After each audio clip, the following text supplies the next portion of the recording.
Baru-baru ini, para ilmuwan telah membuat penemuan mencengangkan yang bisa mengubah seluruh arah eksplorasi Mars. Ternyata ada lautan air cair di planet merah. Jadi masa depan tampak cerah. Kita bisa menggunakan air ini untuk mendukung misi di masa depan dan bahkan pindah ke Mars.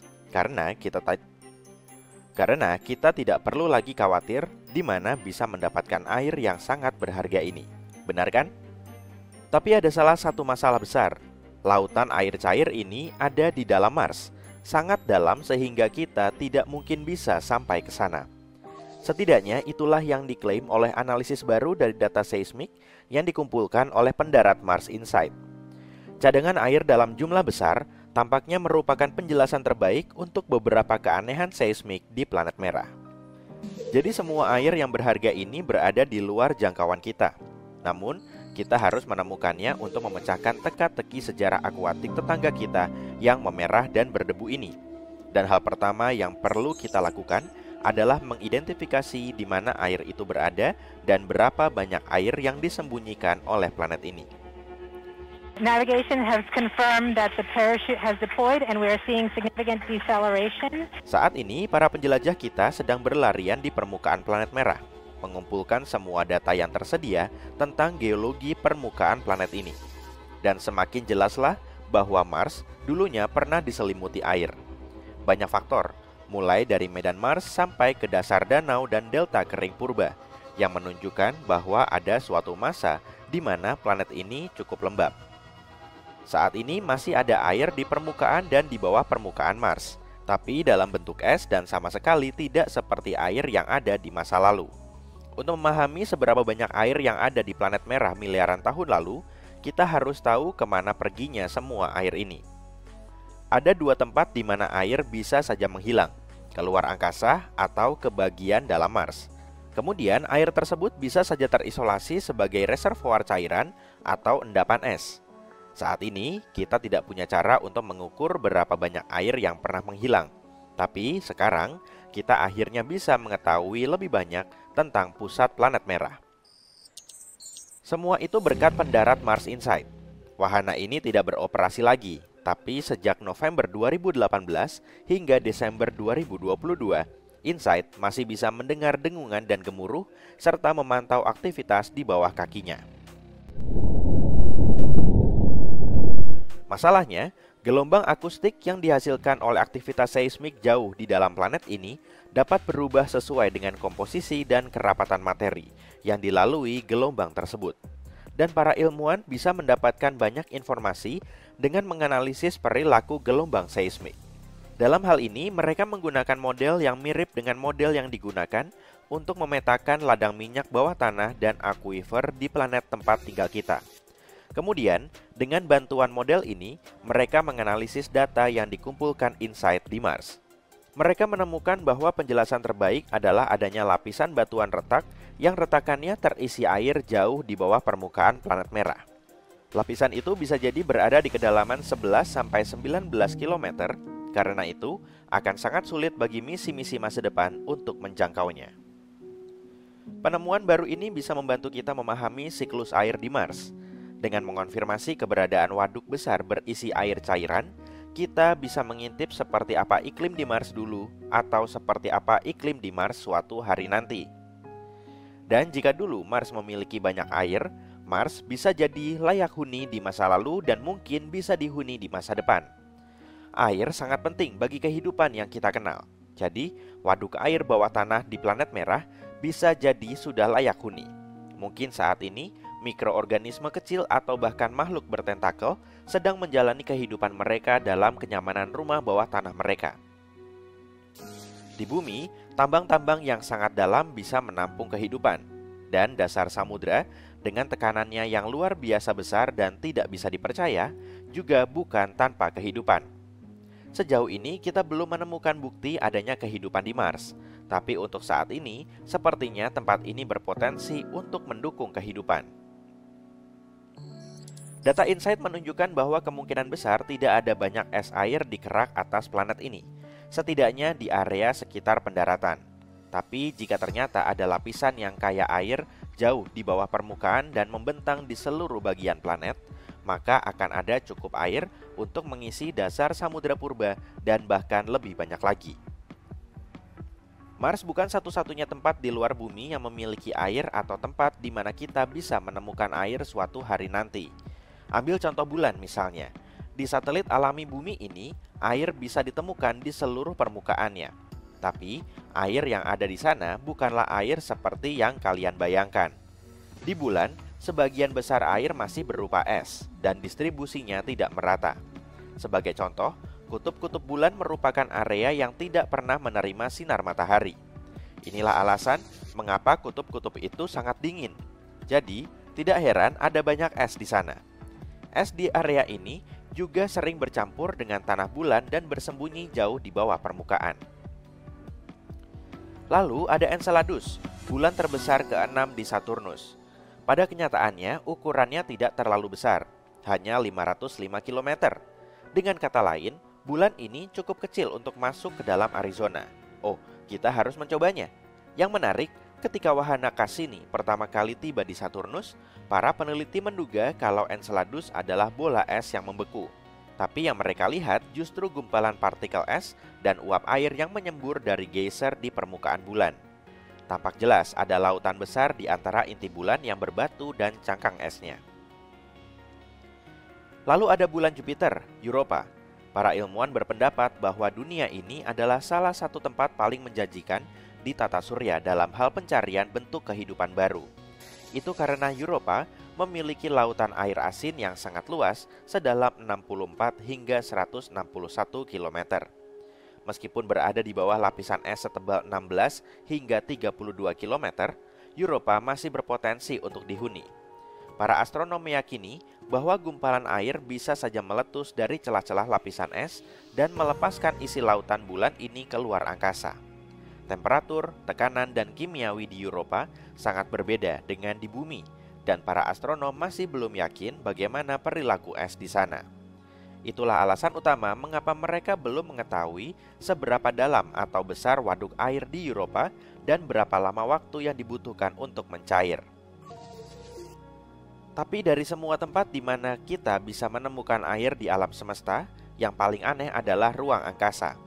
Pada tahun 2011, dua tim astronom menemukan awan air yang melayang-layang bebas di antara bintang-bintang. Awan itu merupakan waduk air terbesar dan terjauh yang pernah dideteksi. Jadi, awan uap air yang masif ini mengelilingi lubang hitam, tapi bukan sembarang lubang hitam. Lubang hitam yang satu ini adalah kuasar yang berada 12 miliar tahun cahaya jauhnya dari bumi. Kondisi di sekeliling kuasar ini haruslah sangat istimewa untuk bisa menghasilkan air dalam jumlah yang sangat besar.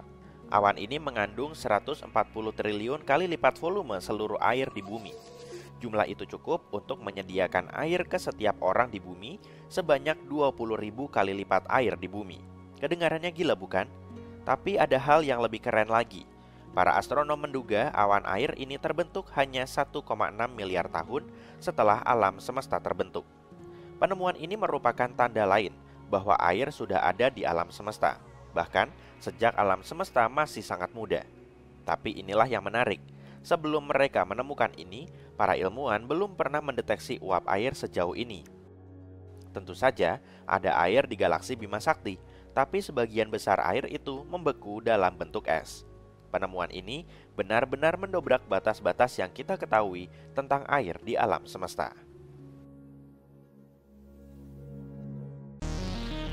Bayangkan sebuah dunia di mana lanskap Mars yang merah dan tandus diubah menjadi taman yang rimbun dan hijau. Dunia di mana air mengalir dengan bebas, mengukir ngarai dan menciptakan danau dan lautan. Bisakah kita mencapai dunia seperti itu dengan menuangkan air bumi ke permukaan Mars? Jangan buru-buru mengatakan tidak. Mari kita jelajahi kemungkinan ini. Baiklah, katakanlah kita bisa secara ajaib mengangkut semua air di bumi ke Mars. Permainan pong air berukuran super besar ini akan menjadi hal yang gila, baik dari segi teknik maupun logistik. Jadi, bagaimana kita bisa melakukannya? Pertama-tama, kita berbicara tentang jutaan dan jutaan galon air yang bukanlah hal yang kecil. Kita akan membutuhkan tangki yang sangat besar untuk memindahkan semua air ini dari bumi. Kita juga harus memikirkan bagaimana cara meluncurkannya keluar angkasa. Ini akan membutuhkan teknologi roket yang canggih dan juga bahan bakar yang banyak. kita mungkin bisa membuat seluruh armada pesawat ruang angkasa yang dirancang khusus untuk tugas ini. Bayangkan saja, armada tanker air raksasa penuh dengan bertonton air yang dipanen dengan hati-hati, melesat dari permukaan bumi dan melintasi ruang angkasa dengan kecepatan yang tak terbayangkan. Bukankah itu pemandangan yang keren? Sekarang cara lain, mungkin cara yang lebih baik adalah dengan meluncurkan sejumlah besar misi yang lebih kecil dari waktu ke waktu, masing-masing membawa jumlah air yang lebih kecil sampai cukup banyak air yang diangkut ke Mars. Jadi katakanlah kita berhasil melakukan semua itu. Apa yang terjadi selanjutnya? Setelah sampai di Mars, kita harus mendistribusikan air ini ke seluruh penjuru planet. Kita bisa menggunakan jaring pipa bawah tanah atau drone khusus untuk mengangkut air ke berbagai lokasi. Ini hanyalah beberapa hal dasar, dan seperti yang kamu lihat, kita sudah membutuhkan banyak perencanaan dan sumber daya. Selain itu, operasi gila seperti ini akan membutuhkan upaya besar yang terkoordinasi dari para ilmuwan, insinyur, dan badan antariksa di seluruh dunia. Dan jangan lupakan biayanya. Tak heran jika para ilmuwan tidak menganggapnya sebagai rencana yang layak. Namun, skala operasi ini bukan satu-satunya masalah.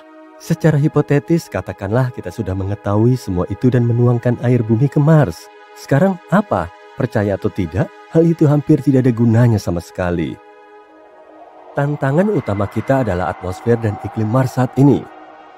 Mars adalah gurun yang kering dengan atmosfer yang tebalnya hanya sekitar 1% dari atmosfer bumi. Artinya, air yang diseramkan ke permukaan akan menguap dengan cepat. Akan sangat sulit untuk menciptakan lingkungan yang stabil ketika seluruh danau bisa menghilang dalam hitungan detik. Dan jika air tidak menguap, maka sebaliknya air akan berubah menjadi es. Suhu permukaan Mars jauh di bawah titik beku. Atmosfer yang tipis hanya memperburuk keadaan.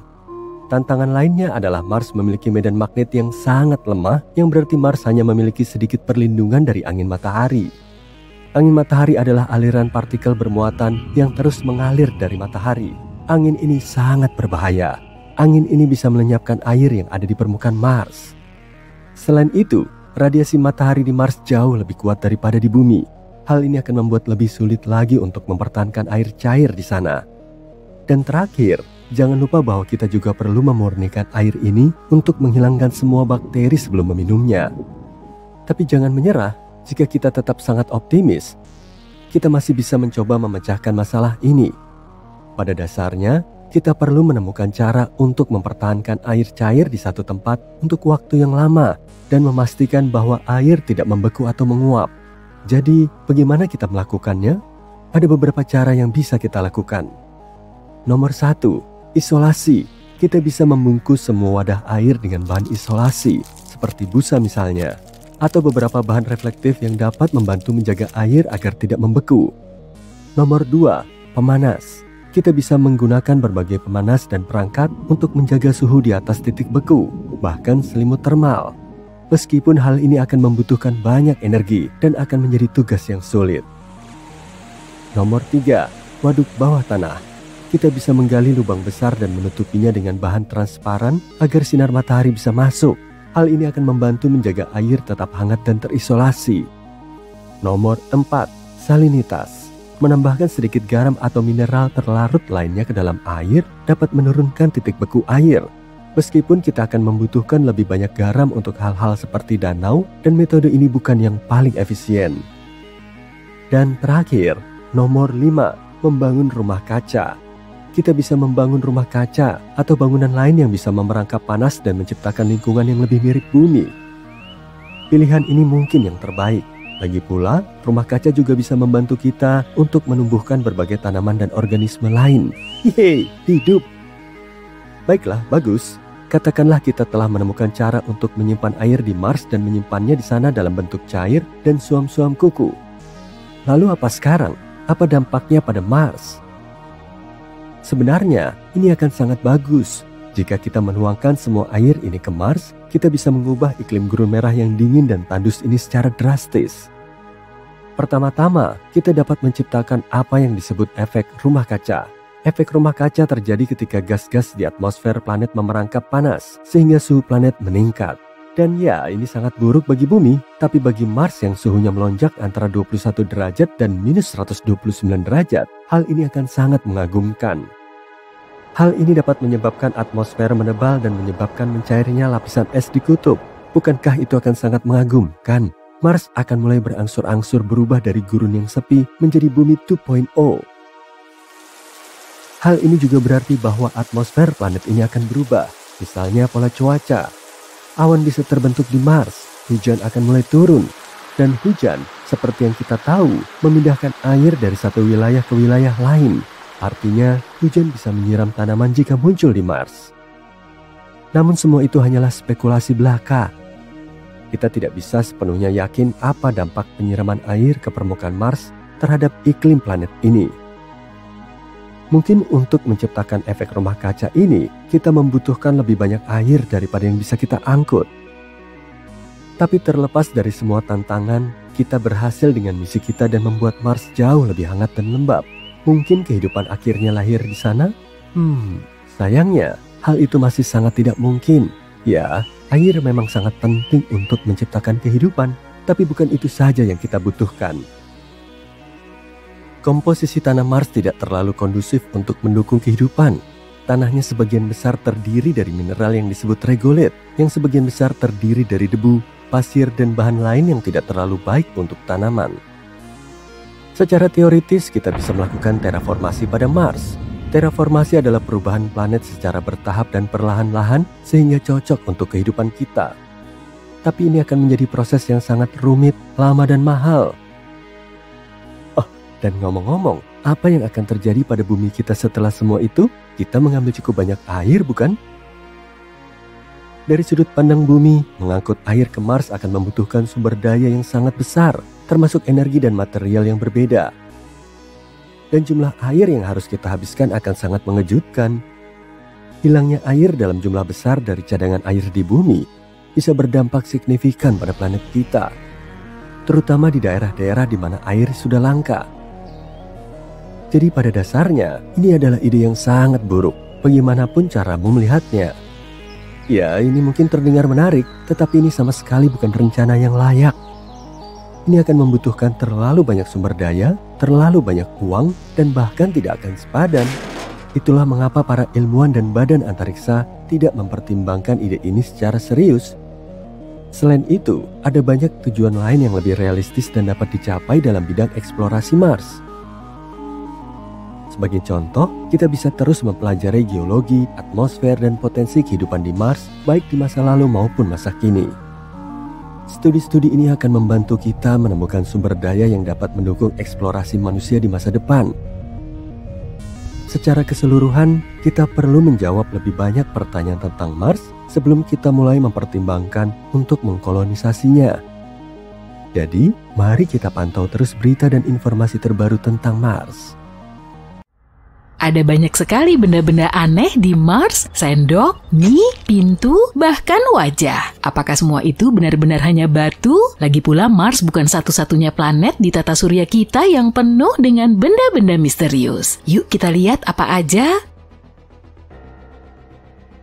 Baru-baru ini kita menemukan benda aneh di Mars yang tampak seperti benda halus mirip sendok. Benda ini menarik perhatian semua orang setelah kendaraan penjelajah Curiosity milik NASA melihatnya. Batu dengan pegangan dan ujung yang membulat itu tampak seperti mengambang dalam foto yang diambil oleh rover. Orang-orang di internet bingung tentang benda apakah itu. Ada yang bercanda bahwa itu adalah pin bowling Mars atau bahkan sendok sepatu yang ditinggalkan oleh makhluk luar angkasa. Tapi Andrew Good dari NASA mengatakan bahwa itu tidak terlalu menarik. Ternyata itu hanyalah batu yang dibentuk oleh angin dalam waktu yang lama. Batuan dengan bentuk aneh seperti ini biasa ditemukan di Mars. Batuan-batuan itu disebut Vantivac. Vantivac adalah batu yang dapat tergores, penyok atau dihaluskan oleh partikel-partikel kecil yang terbawa angin. Kamu biasanya menemukan jenis batu ini di tempat kering yang tidak banyak rumput atau pepohonan yang menghalangi angin dan di tempat yang banyak pasir yang bertiup. Terkadang angin dapat mengukir batu-batu karang menjadi bentuk yang sangat keren seperti bebatuan jamur yang bisa kamu lihat di Taman Nasional Gurun Pasir Putih di Mesir. Bebatuan ini terlihat seperti jamur raksasa karena angin mengikis bagian bawah bawahnya lebih cepat daripada bagian atasnya sehingga membuatnya berdiri tegak dan ramping. Vantivac bukan satu-satunya batuan Mars yang keren.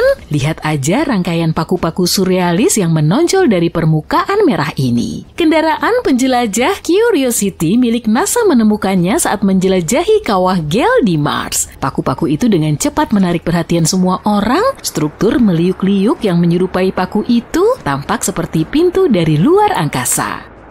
Bahkan, SETI Institute, sebuah organisasi yang berfokus pada pencarian kehidupan di luar bumi, mengetweet tentang gambar tersebut dan menyebutnya sebagai batu yang keren. Tapi pada kenyataannya, ini hanyalah hoodoo. Puncak-puncak yang tinggi dan tipis ini terjadi ketika batuan keras berada di atas lapisan batuan yang lebih lunak. Paku-paku Mars kemungkinan besar merupakan tambalan semen dari retakan kuno di batuan sedimen dengan material yang lebih lunak karena terkikis dari waktu ke waktu.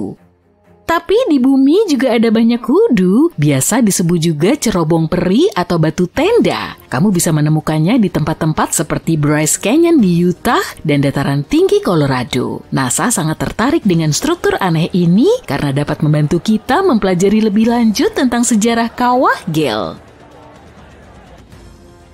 Ada juga sebuah batu yang terlihat seperti donat jelly. Batu ini disebut Pulau Pinnacle. Batu itu terlihat oleh kamera NASA, tapi hanya 4 hari sebelumnya pulau itu tidak ada. Jadi gimana dia menghilang secara ajaib ya? Dengan cara yang sangat anti klimaks, batu itu tertendang oleh salah satu roda Opportunity saat melintasi medan Mars. Tapi masih ada beberapa misteri yang menyelimuti donat jelly itu. Analisis mengungkapkan bahwa Pulau Pinnacle mengandung kadar belerang dan mangan yang sangat tinggi. Kedua hal ini larut dalam air. Dengan kata lain, mungkin ada beberapa aksi air yang menciptakan elemen-elemen ini di dalam batu. Si kecil yang satu ini tiba-tiba menyebabkan banyak drama dan sebuah gugatan terhadap NASA. Ada klaim bahwa badan antariksa ini gagal menyelidiki kemungkinan jamur yang tumbuh di Mars. Jamur donat jelly.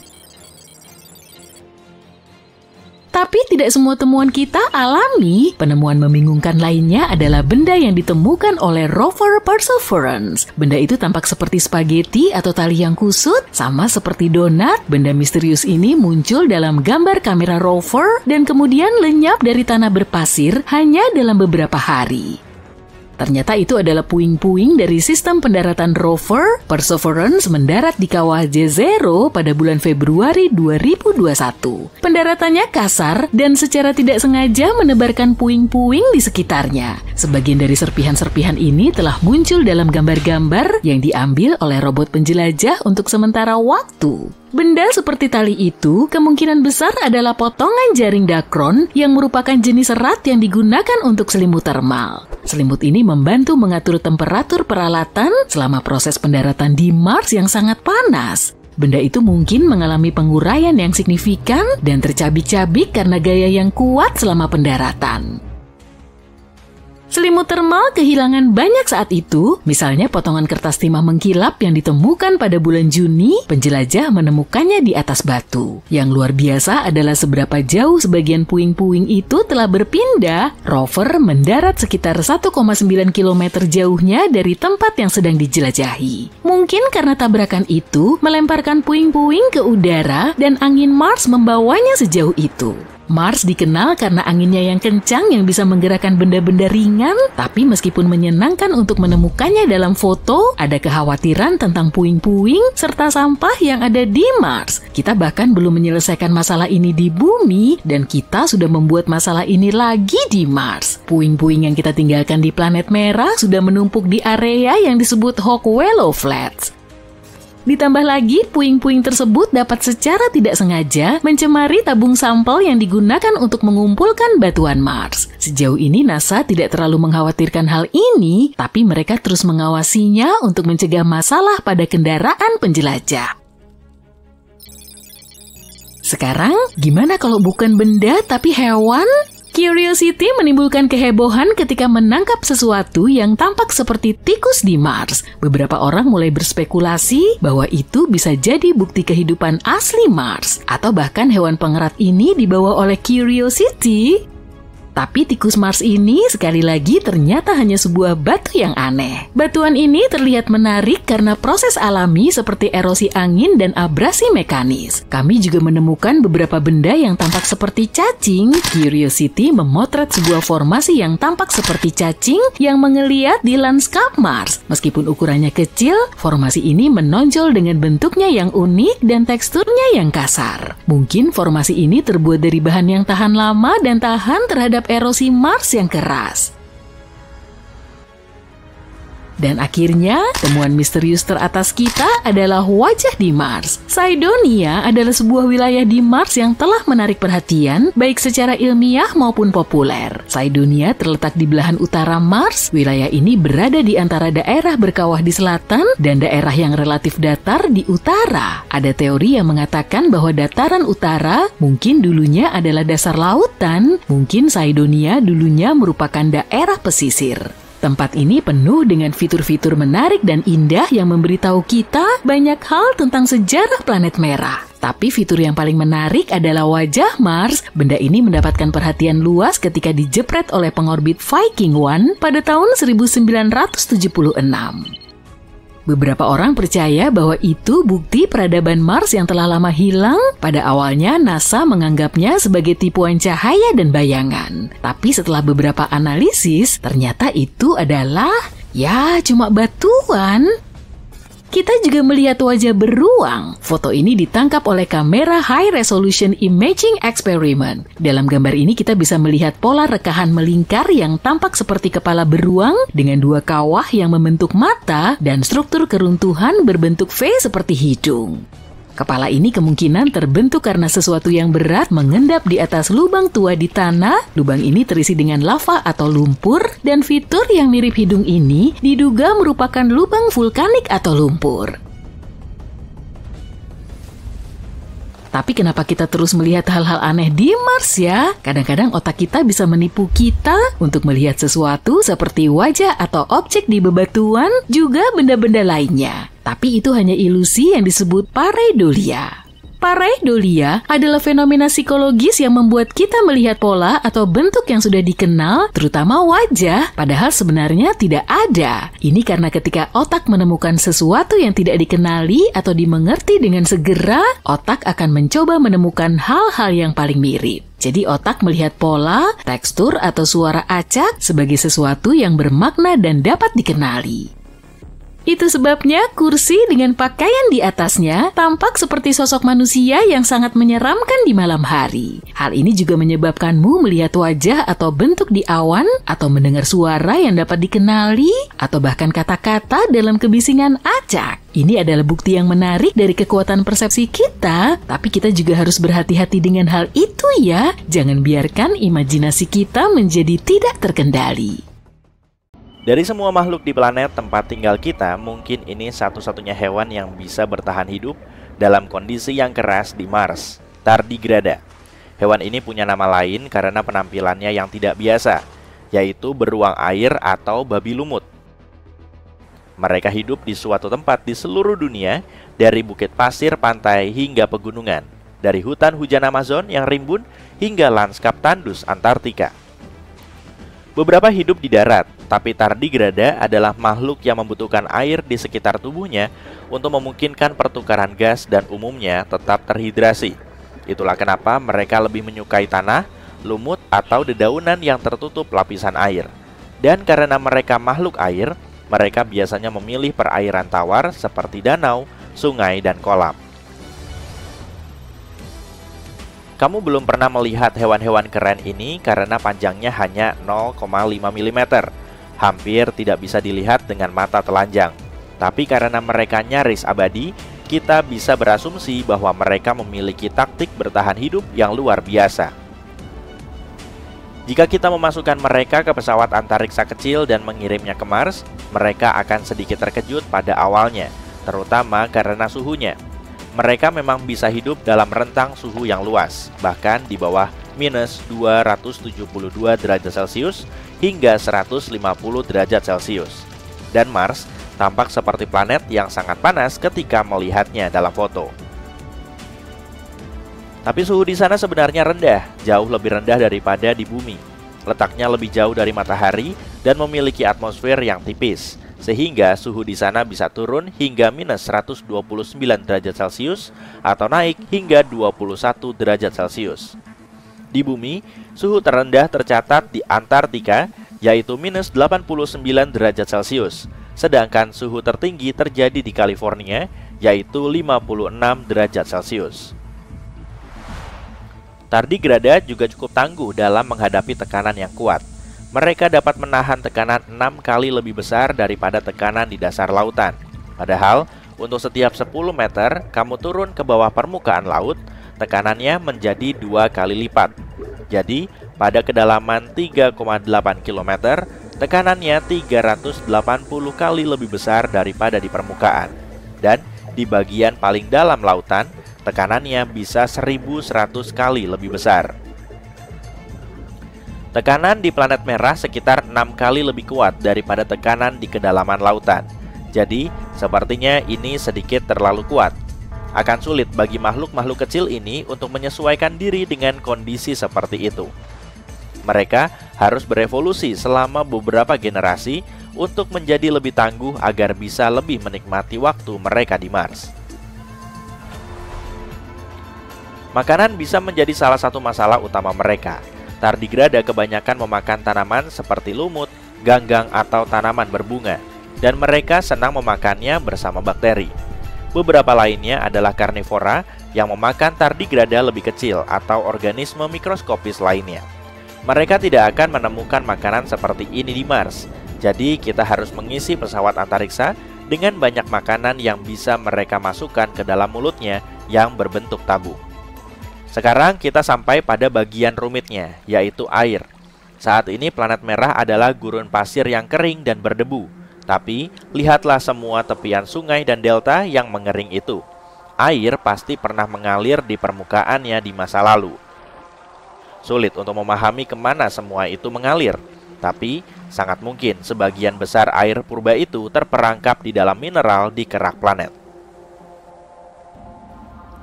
Beberapa penelitian terdahulu menunjukkan bahwa sebagian besar air ini telah terlepas ke antariksa ketika radiasi matahari merusak atmosfer Mars. Tapi sebuah penelitian baru menunjukkan hanya sedikit air yang lolos, sehingga sebagian besarnya masih ada di sana, tersembunyi dan menunggu kita untuk menemukannya. Selain itu, beberapa tahun lalu para peneliti menemukan tanda-tanda mineral terhidrasi di lereng planet merah, di mana mereka melihat garis-garis gelap misterius yang tampak mengalir. Hal ini biasanya terjadi selama musim panas karena garis-garis tersebut memudar ketika cuaca menjadi lebih dingin. Aliran yang menuruni lereng bisa jadi merupakan bukti adanya air dalam bentuk cair di Mars. Para ilmuwan juga telah menemukan mineral yang mendukung pendapat ini. Mineral-mineral ini bisa menurunkan titik beku air seperti halnya garam di jalan yang membeku. Karena itu, para ilmuwan menduga ada aliran air asin dangkal di bawah tanah yang menyebabkan garis-garis ini. Tardigrada mungkin memiliki insting yang sangat baik, mengingat mereka bisa bertahan hidup dalam kondisi paling sulit sekalipun. Jadi, mereka mungkin akan menemukan air di Mars jauh sebelum kita.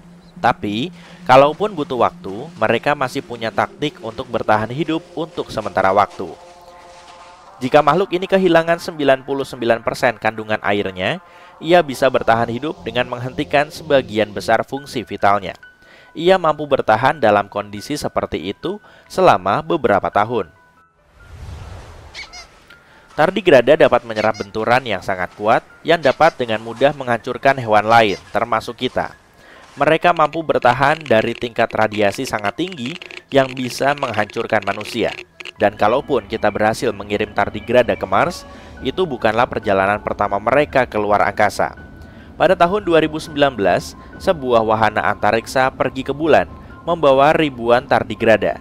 Perpustakaan bulan pertama, sampel DNA manusia, dan arsip seukuran DVD yang berisi 30 juta halaman informasi. Idenya adalah untuk membuat arsip dari semua pengetahuan yang telah dikumpulkan oleh umat manusia. Namun, beberapa detik sebelum wahana antariksa ini mendarat, pengendali misi kehilangan kontak dengannya, dan wahana ini menabrak permukaan bulan. Tim bertanya-tanya, apa yang akan terjadi dengan kargo wahana ini. Setelah melalui berbagai diskusi dan analisis, mereka menduga kalau perpustakaan itu selamat, dan yang lebih gila lagi, mungkin tardigrada juga selamat. Mereka berada dalam kondisi dehidrasi, semacam tertidur, sehingga mengerut menjadi bola-bola kecil. Mereka menurunkan metabolisme dan mengeluarkan sebagian besar air dari tubuh mereka, menunggu lingkungan yang lebih baik di mana mereka bisa menjadi diri mereka yang terbaik sekali lagi. Makhluk-makhluk ini dapat bertahan seperti ini selama beberapa dekade dalam kondisi yang sangat keras. Dan ini bukanlah tur keluar angkasa yang pertama kali dilakukan oleh tardigrada. Pada tahun 2007, sebuah tim ilmuwan mengirim sekelompok beruang air kecil ini untuk mengorbit planet tempat tinggal kita di bagian luar roket selama 10 hari. Mereka melaluinya dengan baik, mengingat ketika roket kembali ke bumi, 68% dari makhluk-makhluk ini masih hidup. Para ilmuwan tidak hanya menaruh harapan pada beruang air ini, mereka terus menguji apakah ada bentuk kehidupan lain yang bisa bertahan di planet merah. Mereka melakukan eksperimen yang disebut Biomax di Stasiun Luar Angkasa Internasional. Mereka mengambil organisme kecil seperti ganggang, bakteri, dan makhluk lain yang serupa dan terus mengekspos mereka pada kondisi yang sangat keras di luar angkasa selama 18 bulan. Ini berarti hal-hal seperti perubahan suhu yang sangat besar, radiasi yang ekstrim, dan ruang hampa udara.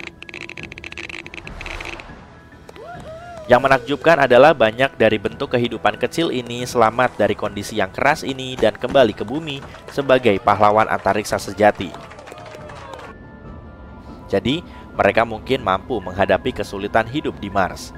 Para ilmuwan juga mempelajari Archaea. Mereka adalah mikroorganisme purba kecil yang telah hidup di air laut yang asin di planet kita selama lebih dari 3,5 miliar tahun. Beberapa kerabat mereka dari kutub utara juga bertahan hidup dalam kondisi mirip di antariksa. Tapi, kehidupan di Mars tidak harus benar-benar baru. Miliaran tahun yang lalu, planet merah itu mungkin mirip bumi. Kemungkinan besar Mars memiliki air, dan air adalah salah satu bahan utama untuk kehidupan. Para ilmuwan meyakini organisme kecil yang disebut metanogen mungkin pernah hidup di sana. Mereka bersembunyi di bawah permukaan agar tetap aman dari radiasi yang keras. Organisme ini bisa saja menghirup hidrogen dan karbon dioksida dan mengembuskan gas metana. Namun, karena mereka menghirup hidrogen yang merupakan gas rumah kaca yang kuat pada masa itu, mereka mungkin telah mendinginkan planet ini secara berlebihan. Jadi, ada kemungkinan mikroba-mikroba purba ini masih ada di suatu tempat di sana, terperangkap di dalam es jauh di bawah permukaan. Mereka mungkin sedang tidur nyenyak, menunggu kondisi yang lebih baik untuk bangun, atau ada teman baru yang keren dari bumi. Keluarga kosmik yang indah. Perkenalkan, Mars. Kamu pasti sudah mengenalnya. Dua bola kecil ini adalah Phobos dan Deimos, bulan-bulan kecil Mars. Tapi, sepertinya Mars tidak memperlakukan mereka dengan baik. Phobos dan Deimos diyakini sebagai asteroid yang tertawan. Namun, Phobos perlahan bergerak mendekati Mars akibat gravitasi dan diperkirakan akan hancur oleh gravitasi planet ini dalam kurun waktu 30 hingga 50 juta tahun mendatang. Saat itu aku sudah tidak ada. Sepertinya peristiwa ini akan menghasilkan cincin serpihan di sekeliling Mars, mirip dengan cincin Saturnus. Akan tetapi, proses ini merupakan fenomena alam dan bukan tindakan penghancuran oleh Mars. Tampaknya, Phobos sedang terkoyak oleh gaya gravitasi planet merah yang dahsyat. Tapi tunggu, masih ada lagi. Phobos memiliki lekukan-lekukan paralel aneh di seluruh permukaannya. Awalnya, ini diduga berasal dari tabrakan asteroid. Tapi kini para ilmuwan menduga penyebabnya adalah tarikan gravitasi Mars yang sangat kuat. Benar-benar dahsyat. Para ilmuwan punya gagasan menarik bahwa ketika benda langit kecil seperti Phobos berada terlalu dekat dengan benda langit besar seperti Mars, maka benda kecil itu akan meregang ke arahnya. Mereka menyebutnya gaya pasang surut. Phobos diprediksi akan meregang sedemikian rupa hingga ia akan terbelah. Luar biasa kan? Puing-puing dari bulan itu akan membentuk cincin kecil di sekeliling Mars, seperti cincin Saturnus. Sebelumnya, sebagian orang mengira garis-garis loreng di Phobos disebabkan oleh gaya pasang surut, tapi teori itu dipatahkan karena bulan ini terlalu empuk. Tapi sekarang, para peneliti jenius ini melakukan simulasi komputer dan menemukan bahwa kemungkinan ada cangkang keras di bawahnya yang bisa menciptakan lekukan-lekukan di permukaannya. Tapi jangan khawatir, dengan kecepatan yang dimiliki Phobos, ia akan menabrak Mars sekitar 40 juta tahun lagi. Tapi jika gaya pasang surut sudah mengoyaknya, mungkin ia tidak akan bertahan selama itu. Namun kita masih punya kesempatan untuk mempelajari Phobos lebih jauh. NASA baru saja memilih 10 peneliti hebat dari seluruh Amerika Serikat untuk bergabung dengan tim kerja sains dalam misi Martian Moon Exploration JAXA atau yang disingkat MMX. Sebagai ilmuwan yang didukung NASA, mereka akan membantu JAXA menjelajahi 2 bulan Mars, Phobos dan Deimos. Mereka bahkan berencana mendarat di Phobos dan mengambil sampel permukaannya. Misi ini akan diluncurkan pada tahun 2024 dan kita akan mendapatkan sampelnya pada tahun 2029. 7 peneliti yang beruntung akan menggunakan instrumen penerbangan MMX untuk melakukan penelitian. Phobos adalah bulan yang sangat aneh. Diameternya hanya 27 km dan mengorbit Mars pada jarak 6.000 km tepatnya. Jaraknya jauh lebih dekat daripada bulan milik bumi yang membutuhkan 27 hari untuk mengorbit bumi. Tapi Phobos berada dalam spiral kematian menuju Mars dan perlahan jatuh ke permukaan planet ini dengan kecepatan 1,8 meter setiap 100 tahun. Tapi pasti ada alasan kenapa Mars bertindak sekejam itu, bukan? Bagaimana kalau itu semua hanya karena dendam? Oke, bayangkan ini. Mars sedang asik sendiri, panas dan penuh air seperti bumi yang masih muda. Mars memiliki medan magnet yang melindunginya dari radiasi kosmik dan menjaga atmosfernya tetap tebal. Semuanya berjalan baik. Tapi kemudian, setidaknya 20 asteroid masing-masing seukuran negara kecil menghantam Mars dengan sangat keras. Salah satunya bahkan meninggalkan kawah yang lebarnya hampir 3.200 km. Bayangkan bagaimana perasaan Mars yang memiliki 2 asteroid sebagai bulannya setelah apa yang dilakukan asteroid lain terhadap si planet merah ini. Seluruh tumbukan ini seperti pukulan telak ke perut Mars, dan medan magnetnya yang sudah lemah menjadi lumpuh. Inti Mars menjadi sangat panas dan tidak bisa bersirkulasi dengan baik, sehingga tidak ada lagi medan magnet yang melindungi planet ini. Ini seperti kita tidak mengenakan apa-apa di kedalaman Palung Mariana. Kalaupun bisa, kamu tidak akan berdaya, dan kedinginan itulah yang terjadi pada Mars. Jadi, Mars yang malang itu kini kedinginan, tidak terlindung dari sinar-sinar kosmik yang berbahaya. Ini seperti pergi keluar rumah tanpa tabir surya, bukan ide yang bagus. Tapi setidaknya kita bisa belajar dari kesalahan Mars dan memastikan bumi tidak bernasib sama. Mungkin kita harus mulai berinvestasi pada asuransi asteroid. Tapi percayalah, planet merah ini sama sekali tidak jahat. Dia cukup bersahabat. Meskipun Mars tampak cukup keras terhadap Phobos, ada sesuatu yang bisa berkembang dengan bantuan Mars. Jadi begini, sebuah tim ilmuwan menemukan cara untuk menanam padi di Mars. Ya, kalian tidak salah dengar. Mereka menggunakan MMS, bukan cara kuno untuk mengirim gambar, tapi tanah khusus yang disebut Mojave Mars Simulant. Tanah ini dibuat menyerupai tanah Mars. Menariknya, tanah Mars mengandung garam perklorat yang bisa menjadi racun bagi tanaman. Jadi, tim menumbuhkan 3 jenis padi. 1 padi biasa dan 2 padi yang sudah mengalami rekayasa genetika dengan mutasi yang membuatnya lebih mampu menghadapi stres seperti kekeringan atau salinitas. Dan coba tebak, jenis mutan tersebut mampu tumbuh di tanah yang mengandung 1 garam perklorat per kilogram. Catat itu tanah Mars. Tapi tunggu dulu, padi yang ditanam di MMS tidak sebaik yang ditanam di tanah pot biasa. Jadi, tim memutuskan untuk mencampur 1/4 tanah pot dengan simulan Mars. Dan lihatlah hasilnya, tanaman-tanaman itu mulai tumbuh lebih baik. Para ilmuwan tidak hanya berpikir soal memberi makan orang Mars. Mereka juga ingin melihat apakah temuannya bisa bantu menumbuhkan tanaman di tempat-tempat di bumi yang memiliki kadar garam tinggi. Dan ketahuilah, proyek ini dimulai ketika 2 peneliti bertemu untuk minum kopi dan memutuskan untuk mencoba menanam tanaman bersama. Wah, menarik sekali ya. Kamu mungkin akan berkata, "Hei, tapi kalau ingin menanam padi di Mars, kita harus mengirim air dalam jumlah sangat banyak dari bumi, karena tidak mudah untuk memuaskan dahaga tanaman ini." Kalian benar, diperlukan sekitar 1.700 liter air untuk menghasilkan 450 gram beras. Tapi tahukah kamu, para ilmuwan baru saja membuat pengumuman penting dalam Lunar and Planetary Science Conference di Texas. Mereka menemukan gletser peninggalan di dekat khatulistiwa Mars. Benar, ada es di Mars. Bahkan di dekat ekuator. Ini berita besar dan bisa berarti ada lebih banyak es di bawah permukaan Mars. Bukan sembarang gletser, tapi gletser peninggalan yang panjangnya diperkirakan 6 km dan lebarnya mencapai 4 km. Itu setara sebuah kota kecil. Kawasan ini memiliki semua fitur gletser, termasuk celah gletser dan kumpulan moraine. Tapi ini bukan es, melainkan endapan garam yang terbentuk di atas gletser dan tetap mempertahankan bentuknya. Lalu bagaimana endapan garam ini terbentuk? Rupanya material vulkanik yang menyelimuti wilayah tersebut mungkin ada hubungannya dengan itu. Ketika unsur-unsur ini bersentuhan dengan es cair, garam sulfat bisa terbentuk dan terakumulasi menjadi lapisan kerak yang keras. Seiring waktu, erosi menghilangkan material vulkanik, mengekspos sulfat, dan menampakkan fitur unik gletser. Gletser ini masih muda, kemungkinan berasal dari periode geologi Amazon. Artinya, Mars pernah memiliki es di permukaannya belum lama ini. Entah rahasia es apa lagi yang disembunyikan Mars. Tapi tunggu dulu, masih banyak penelitian yang harus dilakukan. Para ilmuwan perlu mencari tahu apakah masih ada es cair yang tersimpan di bawah endapan garam atau sudah lenyap seluruhnya. Dan jika masih ada es cair di titik-titik dangkal di dekat ekuator, itu bisa berdampak besar bagi penjelajahan manusia. Bayangkan jika kita bisa mengekstrak air dari dalam tanah di lokasi yang lebih hangat. Itu akan memberi perubahan besar. Jadi, mari kita lihat apa lagi yang ditemukan para ilmuwan ini terkait si tetangga merah kesayangan kita. Mungkin suatu hari nanti kita akan bisa mengunjungi gletser garam itu secara langsung. Sampai jumpa lagi.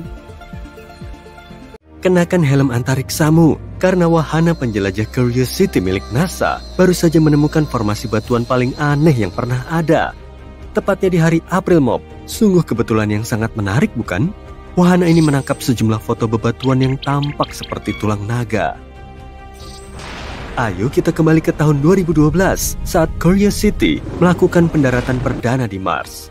Ia seperti ratu lebahnya robot penjelajah yang terbesar dan paling mumpuni saat itu. Dan sejak saat itu, Curiosity terus membuat gebrakan. Wahana ini bahkan menemukan bukti adanya air dan molekul organik di Mars. Temuan ini merupakan lompatan besar dalam upaya kita mencari tahu apakah Mars pernah dihuni makhluk hidup. Tapi hey, jangan lupa kalau Curiosity bukan robot muda lagi. Ia sudah menjelajahi Mars selama 11 tahun, dan masa kejayaannya mungkin sudah lewat dengan diluncurkannya wahana Perseverance yang baru. Meski demikian, Curiosity masih bisa menangkap imajinasi kita dengan kemampuannya menemukan bebatuan yang tampak tidak asing. Dari objek mirip tulang belakang ikan sampai yang menyerupai lampu lalu lintas, Curiosity sudah memberi kita banyak hal untuk dikagumi. Tapi saat ini, internet tengah ramai dengan kehebohan atas foto-foto mencengangkan dari kamera utama Curiosity. Orang-orang heboh membahas sesuatu yang hanya bisa digambarkan sebagai tulang naga. Seorang ahli astrobiologi mengakui, kita sudah sering melihat benda-benda aneh di Mars. Tapi yang satu ini melebihi ekspektasi. Teori yang ada saat ini adalah gelombang unik pada struktur ini terbentuk akibat erosi yang sangat parah yang mungkin disebabkan oleh angin Mars.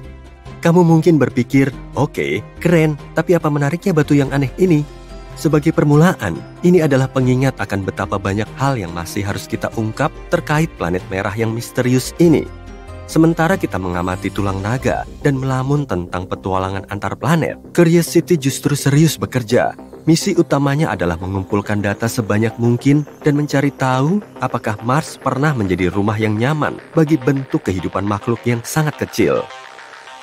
Ini bukan kali pertama Curiosity kita menemukan sesuatu yang luar biasa.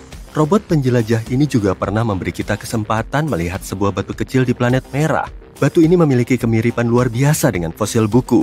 Bisakah kamu bayangkan menemukan perpustakaan Mars? Pada hari ke-3800 dalam misinya di Mars, wahana ini mengabadikan penemuan yang tidak biasa ini. Dengan menggunakan Mars Hand Lens Imager yang terpasang di lengan robotiknya, Curiosity memotret batu yang tampak seperti diambil langsung dari mimpi terliar seorang pustakawan. Sebelum terlalu hanyut dalam fantasi tentang bahan bacaan luar angkasa, kita bahas dulu dimensi batu ini. Meskipun bentuknya menyerupai buku, ukurannya sangat kecil. Bahkan, lebarnya hanya 2,5 cm. Jadi jangan berharap buku terlaris Mars berikutnya akan terbit dalam waktu dekat. Buku ini lebih mirip edisi saku, cocok untuk bacaan singkat selama perjalanan antar planet. Nah, sebelum kamu terlalu bersemangat dengan penemuan ini, ketahuilah bahwa para petinggi NASA mengatakan batuan berbentuk aneh cukup umum ditemukan di Mars. Selain itu, angin Mars yang berhembus tanpa henti selama miliaran tahun telah menyapu semuanya kecuali sisa-sisa yang berbentuk unik ini. Curiosity cukup jeli dalam melihat formasi yang tidak biasa. Pada bulan Februari 2022, penjelajah ini menemukan bunga mineral dengan pola bercabang yang tampak seperti ditata oleh perangkai bunga. Ukurannya sangat kecil dengan lebar 1 cm. Dan hanya beberapa minggu kemudian, pada tanggal 16 Februari, Curiosity berhasil memotret beberapa bukti bebatuan dari danau purba yang menampilkan riak kecil dan ombak yang membeku dalam waktu. Kalau kamu mengira Mars hanyalah gurun merah yang gersang, pikirkan lagi. Para ilmuwan bahkan menemukan bentuk-bentuk berskala lebih besar yang terukir di permukaan Mars oleh air purba. Contohnya, ada formasi batuan yang sangat mirip dengan wajah boneka beruang yang lucu. Siapa sangka Mars punya sisi menggemaskan. Dan terlebih lagi, ada batu lain yang terlihat mirip dengan tokoh kartun berambut keriting.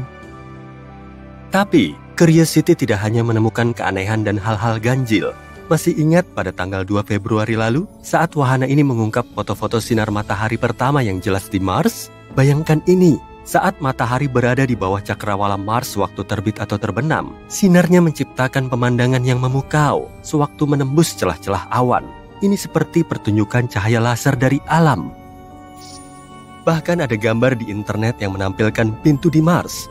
Bukan, ini bukan lorong rahasia yang bisa dilewati oleh makhluk hijau Mars untuk keluar masuk. Dunia maya menjadi heboh ketika Curiosity menangkap foto yang tampaknya menunjukkan sebuah objek menyerupai pintu. Lalu, muncullah teori-teori aneh dan kehebohan intergalaksi. Gak ada yang perlu dikhawatirkan.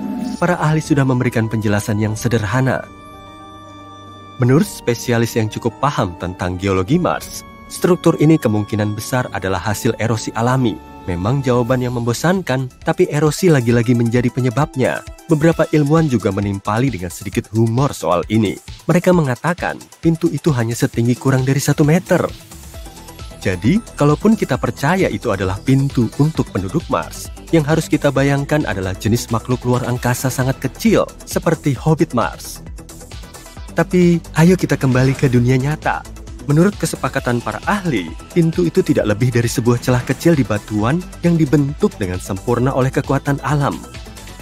Lapisan-lapisan yang terlihat itu kemungkinan terbentuk sekitar 4 miliar tahun lalu dalam kondisi sedimen, dan kemungkinan besar terjadi di sungai atau bukit pasir yang tertiup angin.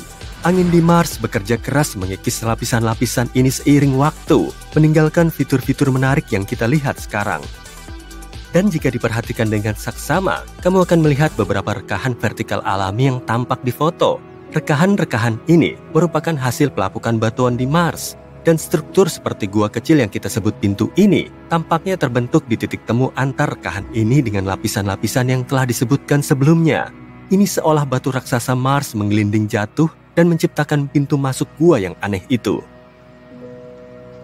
Ada juga kawah Mars terkenal yang bukan hanya sekadar lubang biasa di tanah, tapi penuh dengan batu opal mengkilap. Menurut sebuah penelitian baru, lingkaran cahaya misterius yang mengelilingi retakan di kawah Mars sebenarnya tersusun dari batu opal yang kaya akan air. Bisakah kamu membayangkannya? Mars, planet penuh permata.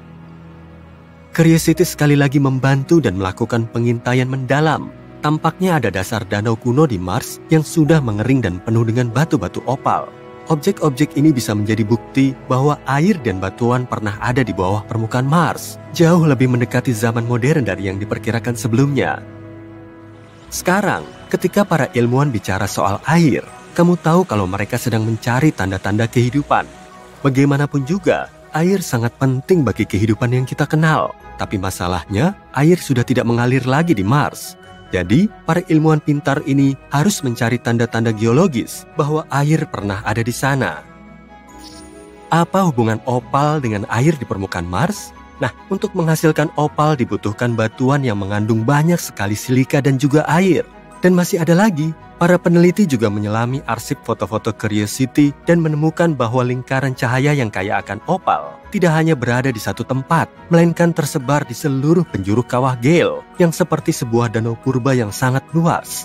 Jadi, apa yang dilakukan oleh para ilmuwan pintar ini selanjutnya? Mereka melakukan beberapa pengujian tentunya. Menggunakan instrumen canggih Curiosity, mereka memastikan lingkaran cahaya berwarna terang ini benar mengandung opal. Semua data ini dan foto-foto halo di rekahan yang keren dari awal misi membawa para peneliti pada sebuah kesimpulan yang mencengangkan.